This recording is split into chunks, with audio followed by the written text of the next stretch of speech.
O Conselho de Segurança da ONU votou a 5ª resolução para tratar da guerra entre Israel e Hamas. E diferente das anteriores, dessa vez a resolução foi aprovada. E a resolução trata de diversos assuntos importantes para a guerra em Gaza, versando sobre ajuda humanitária, corredores humanitários e, claro, migrações forçadas, e ainda pleiteia que continuará discutindo as questões de cessar-fogo. Por sua vez, Israel simplesmente diz que não irá cumprir a resolução da ONU e mais, diz que sequer os terroristas do Hamas irão ler a resolução proposta pela ONU. O que nós vemos, portanto, é o que nós já abordamos aqui no nosso canal, que é uma percepção de que Israel está lutando contra os palestinos e, consequentemente a isso, o apoio inicial de Israel ou para Israel quando a guerra era percebida contra o Hamas, ele vai cada vez mais deixando de existir e, de certa maneira, nós percebemos um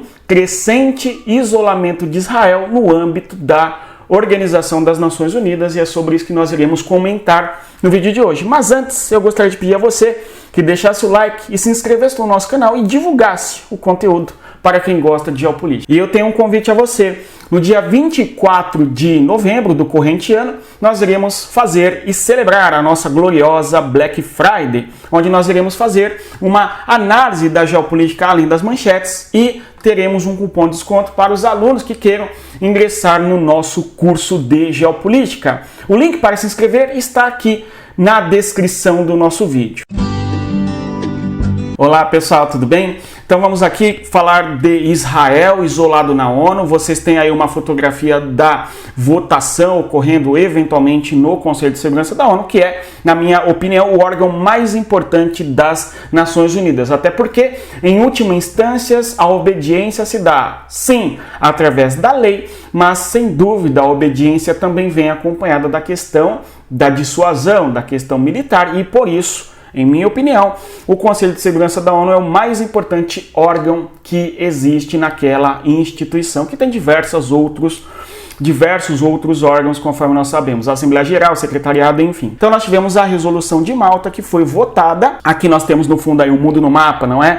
Que é aquele emblema da ONU, que é um mapa interessante, focando no Polo Norte. Nós temos aqui uma projeção cartográfica chamada de azimutal, mas não é o nosso assunto hoje. E sim, pensar o que foi dito na resolução e, claro, observarmos aí um eventual isolamento do Estado de Israel no âmbito das Nações Unidas, conforme estamos aqui dizendo. Mas esta resolução do Conselho de Segurança da ONU, proposta por Malta, não está isolada. Conforme disse, é a 5ª resolução do Conselho de Segurança, porém, a resolução de Malta, em boa parte, se inspira na proposta da Assembleia Geral da ONU, que propunha corredores humanitários, pausa humanitária da guerra e assim por diante, que evidenciaram naquele contexto que 120 países votaram a favor da pausa humanitária na guerra ou para a guerra, não é? Apenas 14 votaram contra. É o caso do próprio Estados Unidos e de Israel, bem como outros países. Um caso curioso é que a Croácia, a República Tcheca, a Fuji, vocês veem aí na cor vermelha, os países que eventualmente votaram contra a pausa humanitária, justamente porque a concepção de votar contra a pausa humanitária é de que Israel tem o direito de se defender naquele contexto, mas 120 países votaram a favor da pausa humanitária no contexto ali da resolução da Jordânia. Apesar da Assembleia Geral da ONU ter votado esta resolução, não houve um cessar-fogo e a guerra permanece até os dias atuais, até hoje, né? E o Conselho de Segurança da ONU vai articular ali votações que foram propostas, 2 pela Rússia, uma pelos Estados Unidos e aquela que foi a primeira pelo Brasil, que simplesmente não foram aprovadas. E essa agora, proposta por Malta, foi aprovada. E o que diz a nossa resolução?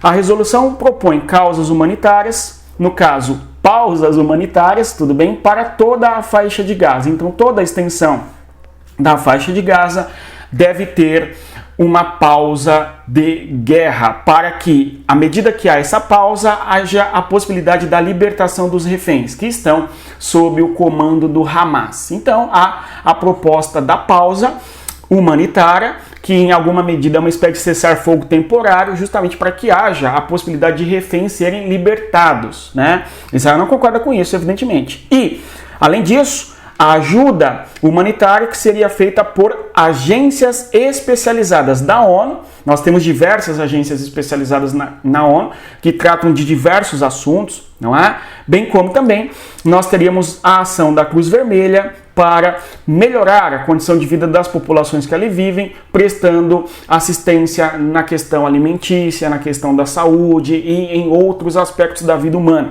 E claro, uma pausa aos fluxos migratórios forçados. Então, os deslocamentos forçados devem parar. Ou seja, Israel propôs que as populações deixassem a região do norte de Gaza, nós já analisamos isso aqui várias vezes, em direção à região sul. E mais, Israel, antes de bombardear certas regiões, jogou muitos panfletos ali para as comunidades civis, justamente dizendo para que elas abandonassem aquela região urbanizada para que Israel atacasse e que Israel iria atacar aquela região. Então era importante que aquela população saísse. Ainda que seja um aviso israelense, esse de que haverá um ataque na cidade, ali no ponto A, no ponto B do espaço urbano de Gaza, nós temos que a população que ali vive se vê forçada a sair, a fugir desta região e, portanto, se direcionar para as cidades vizinhas ou, claro, ir para a região ao sul, sobretudo, da faixa de Gaza, que não deixa de ser um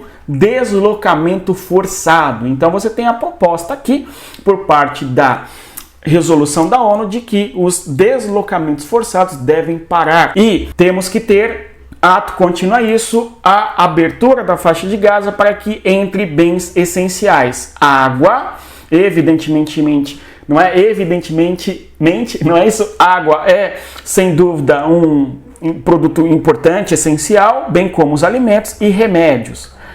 Então, na questão da escassez, os produtos mais essenciais e básicos para a condição da vida humana justamente dizem respeito à água, alimento e remédio, certo? O tratamento de doenças, o tratamento da fome e a questão da sede. Claro, além do mais, a questão da eletricidade deve ser fornecida para Gaza, bem como a entrada de combustíveis. E aqui Israel vai bater o pé e vai dizer que os combustíveis vão ser usados pelo Hamas enquanto matéria-prima para dar continuidade à resistência a Israel.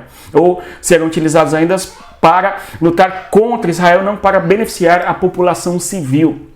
Essa é uma das grandes críticas que Israel faz ali quando se propõe a entrada de combustíveis para a faixa de Gaza, conforme sabemos. E por fim, como votaram?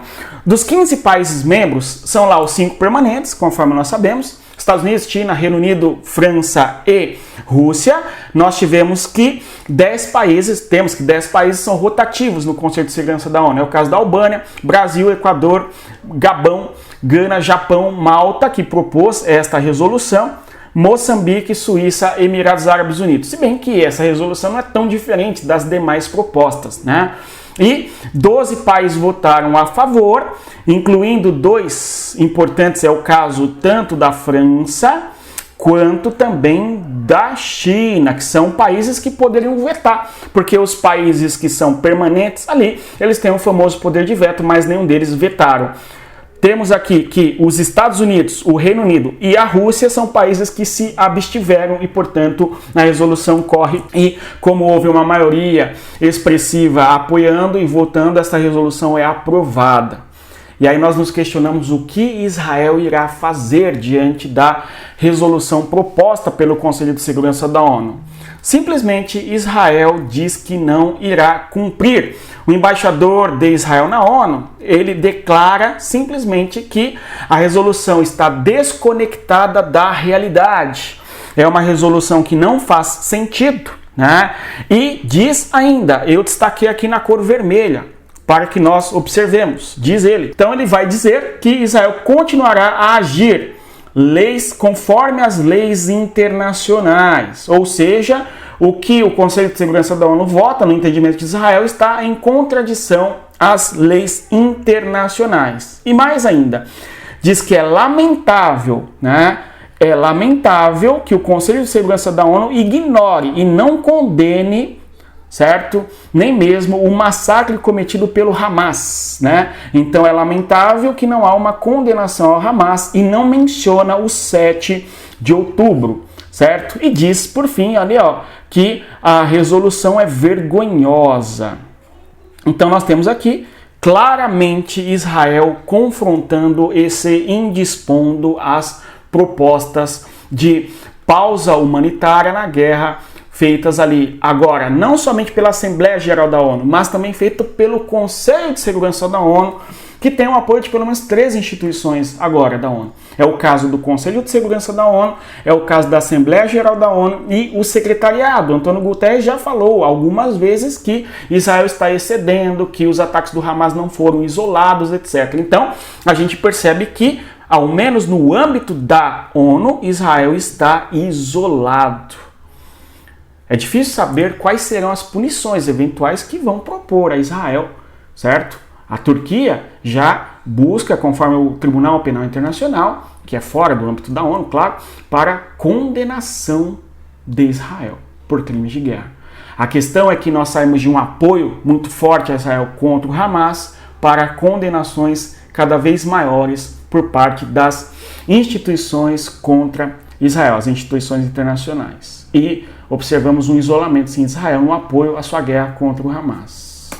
Se você chegou até aqui, eu agradeço a sua presença e, claro, eu gostaria de pedir a você que compartilhasse o nosso conteúdo, se inscrevesse no nosso canal e venha participar da nossa Black Friday, onde nós teremos aqui a oportunidade de você fazer parte do nosso território geopolítico. E conforme sempre digo a vocês, não se esqueçam, respeitem a geografia e até mais. Tchau, pessoal!